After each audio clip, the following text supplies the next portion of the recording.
ప్రముఖ Indian cricketer Hardik Pandya తన భార్యతో విడాకులు తీసుకోబోతున్నారని, భరణంగా హార్దిక్ పాండ్యా ఆస్తిలో 70% పైగా తన భార్యకు భరణంగా ఇవ్వబోతున్నారు అంటూ రకరకాల వార్తలు ఇప్పుడు సోషల్ మీడియాలో చక్కర్లు కొడుతున్నటువంటి నేపథ్యంలో ఈ అంశం మీద విశ్లేషణ అందించేందుకు ప్రస్తుతం మనతో పాటు ఉన్నారు ప్రముఖ సినీ క్రిటిక్ దాసర్ విజ్ఞాన్. ఆయనతో మాట్లాడదాం. విజ్ఞాన్ గారు నమస్తే అండి. నమస్తే. ప్రముఖ ఇండియన్ క్రికెటర్ హార్దిక్ పాండ్యా తన భార్యతో విడాకులు తీసుకోబోతున్నారు అని, తన ఆస్తిలో 70%ని తన భార్యకు భరణంగా ఇవ్వబోతున్నారు అంటూ రకరకాలుగా సోషల్ మీడియా వేదికగా కొన్ని వార్తలు సర్క్యులేట్ అవుతూ ఉన్నాయి. వీటి మీద మీ విశ్లేషణ ఏంటి? బేసిక్గా ఏజెంట్ అయినా విడిపోవాలి అనుకుంటే ఒకప్పుడు ఎవరికి తెలిసేది కాదు, కానీ familiar faces like celebrity faces జనాలకి చాలా దగ్గరలో సోషల్ మీడియాలో వాళ్ళ అకౌంట్స్ క్రియేట్ చేసుకొని బోల్డ్ అన్ని ఫాలోవర్స్ని క్రియేట్ చేసుకున్నటువంటి వాళ్ళు ఏం చేస్తున్నారంటే, ఇప్పుడు మనకు బ్రేకప్ అయింది అనుకుందాం, ఇక అతను నాకు వద్దు అన్నప్పుడు ఏం చేస్తున్నారంటే ఫస్ట్ సోషల్ మీడియాలో వాళ్ళ పేరు ఏదైతే ఉందో తోకలు కత్తిరించడం, అంటే అవతల వాళ్ళ ఇంటి పేరు ఉంటే అది కత్తిరించి ఈవిడ ఇంకేదో పేరు పెట్టుకోవడం, ఆ అబ్బాయి అనుకో ఈమెతో పాటు ఏదైనా పేరు క్రియేట్ చేసుకుంటే కత్తిరించి ఇంకో పేరు పెట్టుకోవడం, తర్వాత వీళ్ళు కలిసి ఉన్నటువంటి పెళ్లి ఫోటోలు, ఎక్కడైనా ట్రిప్కి వెళ్ళినటువంటి ఫోటోలు డిలీట్ చేసేయడం, వాళ్ళ సోలో ఫోటోలు పెట్టుకోవడం, అండ్ సమయం సందర్భం వచ్చినప్పుడల్లా విష్ చేసే వాళ్ళు ఉంటారు కదా, ఇప్పుడు వ్యాలంటైన్స్ డేకి విషెస్ చేస్తారు, ఇంకేదన్నా వాళ్ళకి ఇంపార్టెంట్ లైక్ బర్త్డే కానీ పెళ్లి రోజు కానీ పిల్లోడి బర్త్డేస్ కానీ ఇట్లా ఏమైనా ఉన్నప్పుడు విష్ చేసుకుంటూ ఉంటారు కదా, అవి విష్ చేసుకోకపోవడం అంటే సోషల్ మీడియా తరఫున. అంటే ఇప్పుడు ఈ మధ్యకాలంలో ఫ్యాన్స్ అందరూ ఏం చేస్తున్నారంటే సోషల్ మీడియాలో వాళ్ళు పోస్ట్ పెడితేనే విషెస్ చెప్తేనే చెప్పినట్టు, పర్సనల్గా వాళ్ళు వాట్సాప్లో కానీ ఫోన్లో కానీ ఏమని చెప్పుకుంటే మనకు తెలియదు, చెప్పనట్టే అది, దాన్ని కొట్టేయడం అంతే. సో సోషల్ మీడియా తరఫున వీళ్ళు చెప్పారా లేదా, చెప్పకపోతే వాళ్ళకి ఏదో చెడింది, ఈ రకంగా రూమర్స్ అనేవి క్రియేట్ అవుతున్నాయి. కాకపోతే వీళ్ళకి నిజంగానే మనస్పర్ధలు వచ్చాయి. యాక్చువల్లీ పెళ్ళికి ముందే వీళ్ళిద్దరూ ప్రేమించుకొని పిల్లోడిని కూడా కన్నారు. తర్వాత గత సంవత్సరం చాలా ఆర్భాటంగా పెళ్లి చేసుకున్నారు. అండ్ ఇతని డబ్బులు బేసికల్ ఆస్తి ఎంత అంటే 91 కోట్లు, అంటే ప్రజెంట్ లెక్కల ప్రకారంగా. సో 70% అంటే సుమారు 63 కోట్లు ఆ భార్యకి ఇచ్చి వీళ్ళు తెగదెంపులు తెంచుకుంటున్నారని వార్తలు వైరల్ అవుతున్నాయి. అండ్ నిజంగానే ఇతను ఇప్పుడు ముంబై ఇండియన్స్ తరఫున ఇతను ఆడుతున్నాడు. 14 నుంచి 4% పడిపోయింది. సో ఇతని మైండ్లో మెంటల్ టార్చర్ ఇంకేదో ఉంది, అందుకే క్రీడా పట్ల ఆయన ఆసక్తి కనబరచలేదంటారా, ఎక్కువ ఇంట్రెస్ట్ చూపించట్లేదు అని చెప్పేసి చాలామంది అనుకుంటున్నారు.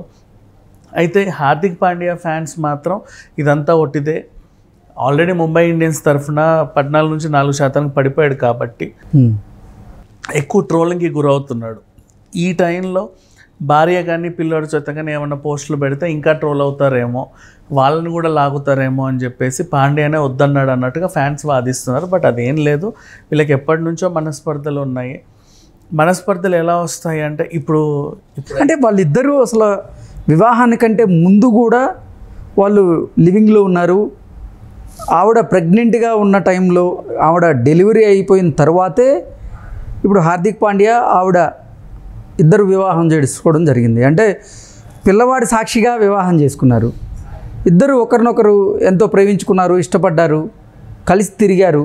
ఇప్పుడు విడాకులు తీసుకునేదాకా ఎందుకు ఆ పరిస్థితి వచ్చింది అంటే, చరిత్రలో 95% వరకు లివింగ్ తర్వాత పెళ్లి చేసుకున్న ఏజెంట్ సుఖంగా ఉన్న దాఖలాలు ఇప్పటివరకు లేవు.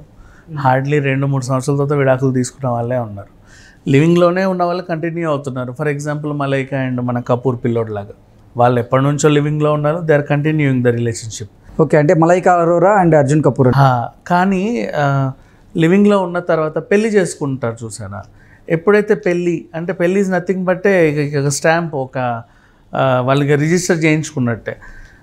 అది అయిన తర్వాత ఎక్కువ హార్డ్లీ 3 సంవత్సరాలు ఎవరైనా ఉన్నారంటే ఇంకా అది పెద్ద గగనం, అలా అయిపోయింది. ఉండట్లా ఎవరు కూడా ఆ రిలేషన్షిప్లో. అదే లివింగ్లో ఉంటే ఇంకా 10 ఏళ్ళైనా యథేచ్ఛగా ఉంటున్నారు.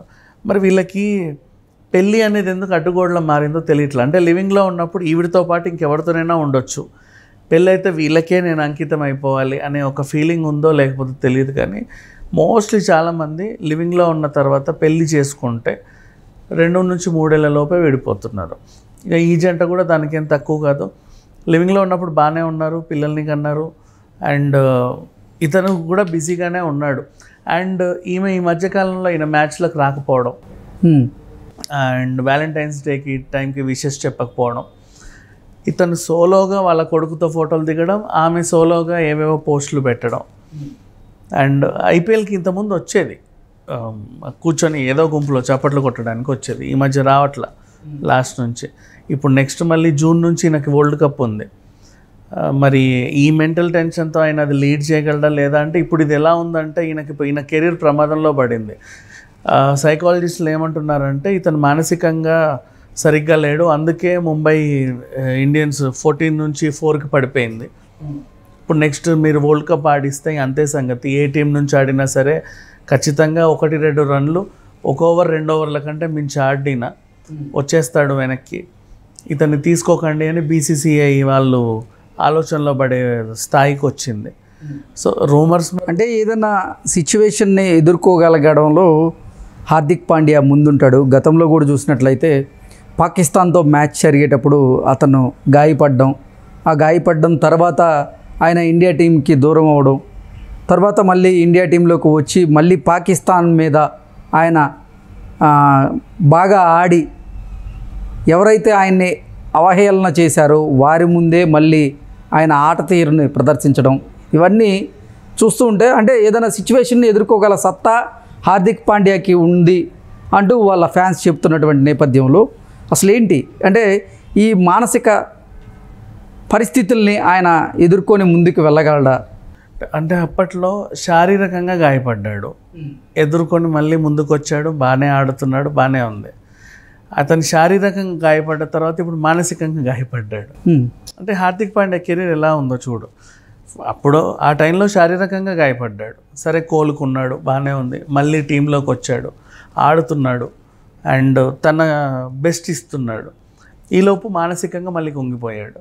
సో ఈ ఎఫెక్ట్ అనేది వరల్డ్ కప్ మీద పడుతుందేమో అని మోస్ట్లీ బీసీసీఐ వాళ్ళు ఆలోచించి, అంటే ఈ రూమర్స్ వల్ల, అంటే వాళ్ళ ఆలోచించారని అనుకుంటున్నా, హార్దిక్ పాండ్యా ఆడతాడనే అనుకుంటున్నా. బట్ దీనివల్ల ఆయన నెక్స్ట్ వరల్డ్ కప్ కెరీర్ ఏమైనా దెబ్బతింటుందేమో అని కొంచెం అనిపించింది. ఓకే, ఇప్పుడు ఒకవేళ హార్దిక్ పాండ్యా తన భార్యతో గనక విడాకులు తీసుకుంటే భరణంగా ఎంత ఇవ్వబోతున్నారు? ఇతని లెక్కల ప్రకారంగా ఈయన ఆస్తి 91 కోట్లు ఉంది. యాక్చువల్గా ఎంత ఉందో మనకు తెలియదు, బట్ మన రెగ్యులర్ కట్టే ట్యాక్స్ ప్రకారంగా 91 కోట్లు. 70% భరణం చెల్లించాలనేది డిమాండ్, అంతే. కోర్టు చెప్పాల, వీళ్ళ ఆశావాహులు ఆశిస్తారు ఎంతైనా. అలా చూసుకుంటే 63 కోట్లు ఇవ్వాలి. కోర్టు మాత్రం ఏం చెప్తుంది అంటే భరణం కింద మెయింటెనెన్స్ మాత్రమే ఇప్పిస్తుంది కోర్టు మోస్ట్లీ. అవును, అంటే ఆమె ఒక గొప్ప వ్యక్తిని ఆశించి వచ్చింది. ఆ వ్యక్తి ఈమె ఆశించి వచ్చినప్పుడు అతని స్టేటస్ ఎలా ఉంది, తర్వాత ఎంతవరకు పెరిగింది, ఏంటి సంగతి, అట్లా చూసుకునే భరణం ఇప్పిస్తే తప్ప ఈయన మొత్తం ఆస్తి అంతా తీసుకెళ్ళి వాళ్ళకి ఇవ్వండి అని మాత్రం ఏ కోర్టు చెప్పదు. అట్లా దానికంటే కొన్ని క్యాలిక్యులేషన్స్ ఉంటాయి, లిమిటెడ్ క్యాలిక్యులేషన్స్ ఉంటాయి. అంటే వీళ్ళు ఎంతైనా ఆశిస్తారు, నాకు మొత్తం కావాలి, నా భర్తకి మీకు తెలియదు 500 కోట్లు ఉన్నాయి, అక్కడ బంగ్లాలు ఉన్నాయి, అక్కడ అది ఉంది, ఇక్కడ ఇది ఉందని. కానీ కోర్టు ఎప్పుడు అట్లా, ఇప్పుడు ఎవరైనా పరువు నష్టం దావా వేసినా కూడా వాడు వేసాడు కదా అని చెప్పి 10 కోట్లు పరువు నష్టం దావా ఇవ్వమని కోర్టు చెప్పదు. క్యాలిక్యులేట్ చేస్తారు చూడు పర్టికులర్గా, డ్యామేజ్ ఎంత, ఏంటి సంగతి, వీళ్ళు ఎంతవరకు అయితే డ్యామేజ్ అయ్యింది వీళ్ళ లైఫ్, ఆ క్యాలిక్యులేటర్ ప్రకారంగా వీళ్ళు డబ్బులు భరణం చెల్లించాల్సి వస్తుంది. మరి ఇంకా అసలు అక్కడ దాకా వెళ్ళాలా, మనం భరణం గురించి మాట్లాడుకుంటున్నాం కానీ అసలు నిజంగా విడాకులు తీసుకుంటున్నారు లేదా తెలియదు. బట్ సోషల్ మీడియా సాక్షిగా వీళ్ళు మాత్రం ఒకరికొకరు దూరంగా ఉన్నట్టుగా అయితే ఫుల్ ప్లెడ్జ్డ్గా వార్తలు అయితే వస్తున్నాయి.